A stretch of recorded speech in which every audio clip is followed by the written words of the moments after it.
Hello guys, so quick update lang po tayo dito sa may Agrevaron application kasi pang 5 months na nga po nito today, September 25 na po today, no?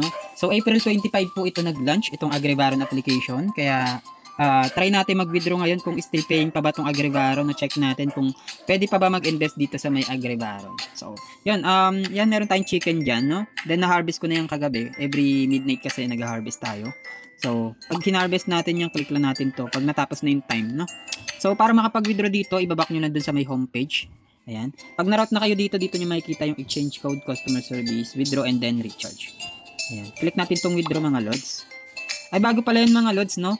Wala pa tayong minimum na ano dito, withdraw. So, enter lang ulit natin. Papalit natin yung diamonds na naipon natin dito mga lods. Yan, nakaipon tayo ng 39 na diamonds, no? So, ipapalit lang natin yan para maging gold coins. Yung minimum kasi na gold coins, guys, na pwede natin i-withdraw is 50 po. 50 gold coins po, no? So, punta lang tayo dito sa may market. And then, click lang natin to. Tapos, ayan. Maglagay lang tayo ng 39. Sige, click na natin yun. So, yun. Meron siyang handling fee na 3%. So, 1.17 po yung gold coins na nabawas. Confirm lang natin yun. Ayan. So, napapalitan na natin siya, guys. Meron na akong 56.53 gold coins. So, try ko na mag-withdraw, guys.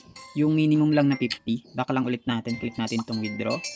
And then, nakalagay naman na yung, nakabind naman na yung Gcash account natin dyan. And then, lagay na lang natin yung 50 gold coins. Equivalent ng 50 gold coins, guys, is 500 pesos po, no? Tapos, 490 lang marireceive kasi meron siyang 2% na withdrawal fee. So, click ko lang tong withdraw immediately. Bawal pala may butal dito, guys, pag mag-withdraw. Kaya, 50 lang po yung withdraw natin. Click ko lang yung withdraw immediately. Tapos, double check nyo yung Gcash account nyo or yung Maya account. Then, confirm nyo lang po. Yan. So, withdrawal received na siya. So, sa record, under review na po yung withdrawal natin. So, i-wait ko na lang po ito. Ito, may na-withdraw na ako last time, 80 diamond, ay 80 gold coins, tsaka 60 gold coins. Ayan. Nakikita nyo naman yung date dyan, tsaka time, no? So, i-update ko na lang kayo, guys, once po na pumasok na po yung withdrawal natin dito sa may Agrevaron application. At ito na nga, guys, nag-success na nga po yung ating withdraw dito sa may Agrevaron. Then, nag-notify na rin po sa ating Gcash account, 490 pesos na receive po natin around 23 minutes ago. So, nag-withdraw nga tayo dyan ng 10.50, tapos pumasok siya ng mga 11.30. So, yun, goods na goods pa din talaga tong Agrevaron application, no? Mabilis pa rin yung withdrawal at the same time. 5 months na po nito today. So, yun, congratulations dun sa mga ano dito, guys. Sumali simula po nung una kasi ano na to, long term na talaga tong Agrevaron, no? And then possible tumagal pa to, guys, itong Agrevaron kasi marami pa silang ina-update. Pag check natin tong kanilang kanilang application, Agrevaron Farm. Wait na, check natin. Ayan, guys, bukod sa pananim, ayan, meron sila ditong mga fish. Ayan, yung fish. Yung mga fish dito, guys, makukuha nyo yun dun sa may check-in. Ayan, pwede nyo i-receive yan. Ito, guys, sa check-in. Ayan, kailangan nyo mag-sign in dito every ano. Ayan, tapos i-receive nyo yung mga fish. Yun nga lang, kailangan ng cumulative recharge para po makuha yung mga fish na yan, no? So, yung isang fish lang nakuha ko dito tapos the rest, ito kailangan ko na mag-recharge ng another 500 gold coins. So, magkano ba yung 500 gold coins? 5k po yun, guys, no? Kaya kahit pa paano, hindi na ako nag-recharge muna, no? Tapos, itong chicken na lang yung aking pinagkakitaan din. Then, yung mga invite din po, no? Tapos, ayan, pwede kayong bumili dito ng up to 6 chicken. Tapos dito rin po, pwede po kayo bumili ng 6 duck. Kapag naka-buy na kayo ng 6 na chicken, pwede rin po kayo mag-buy ng 6 na duck. Tapos dito naman sa bees, ganun din po. Kailangan nyo muna mag-buy ng 6 na chicken bago kayo makabili dito sa Maybes. So 6 din po yung maximum na pwede nyo bilhin sa Maybes, no? Tapos hindi pa nila nilalabas yung rabbit, yung sheep, yung peacock, yung rooster, yung ano pa ba to, reindeer, saka yung pig. Hindi pa nila nilalabas yan, guys. Kaya possible tumagal pa talaga tong Agrevaron application. And then meron pa silang kino-construct dito, guys. Ayan, oh. Tapos dito, guys, oh, ang dami nilang ayan, may kino-construct pa dito, guys. Ayan. Plaza yan, eh. Pwede ka kumita dito, guys, eh. Ito, click nyo lang yan. Ayan, oh. Pwede kayong mag-earn dyan, guys, no? Kailangan nyo lang mag-buy dito ng mag-plus sign dito.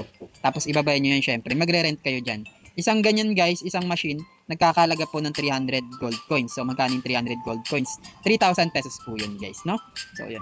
Tapos, meron pa sila dito, guys, na Agrevaron Mall. So, pag click nyo yun, guys, yung Agrevaron Mall, dito nyo makikita po yung mga binibenta nila. Gamit ang inyo pong diamonds, pwede po kayo magbenta, makabili dito ng mga iba't ibang klaseng mga gadgets. Like Apple Watch Series 9, Apple iPhone 13, Apple MacBook Air. Ayan. Medyo hindi lang, ano lang siya, naglo-loading lang siya. Pero ayan, pwede kayong bumili ng cellphone, computer, ayan, fitness, about sa mga fitness. Home appliances, meron din sila. And then meron din silang about sa mga sports. Ayan. So, i-double check nyo na lang yan guys, no? Medyo ano lang, mahina lang yung wifi natin kaya naglo-loading lang yung mga ano, item dyan. No? Pero pwede nyo i-purchase yan gamit po yung inyo pong mga diamonds na na-earn. Ayan. Tapos sa Agribaron Casino naman, meron silang casino dyan. Ito guys. Ayan, pwede nyo rin i-click yan. Tapos meron din sila ditong Agribaron Textile Factory. Pag click nyo po yan guys, pwede rin po kayo mag-earn po dito. Kailangan nyo lang mag-buy muna ng 6 na chicken din po, no? Ayan, minimum talaga 6 na chicken guys bago makabay ng mga iba't ibang klaseng. Ito may construction pa sila dito guys. Ayan. So yun. So sa casino, ayan. Minsan na nanalo tayo dito, no? Click nyo lang yung enter. Iba't ibang ano yan, gameplay. Meron dito, ayan. Ayan, ang daming play dito sa may casino. Pwede kayo maglaro dyan. Kaya ano rin to, tumatagal din talaga tong ano, Agribaron. Kasi nga meron sila mga ganitong palaro, no? So ayun lang guys, no? I hope meron kayong natutunan for this video. Kung meron tayong hindi na talakay dyan regarding dito sa may Agribaron, mag-comment na lang po kayo sa may comment section. Then sumali na rin po kayo sa Telegram group po natin, ilalagay ko na lang po sa may pin comment. Tapos po yung link nitong Agribaron sa mga wala pa, no? Ilalagay ko na lang po sa may pin comment para makapag-observe and register na rin po kayo. So sa mga gusto mag-try po nito, like ko lang po pinapaalala kapag nag-invest po kayo. Always think twice po, do your own research, and then yung extra pera nyo lang po yung gagamitin ninyo sa pag-invest. Yun naman po ay maraming salamat and God bless po sa inyo guys. Bye bye, peace out.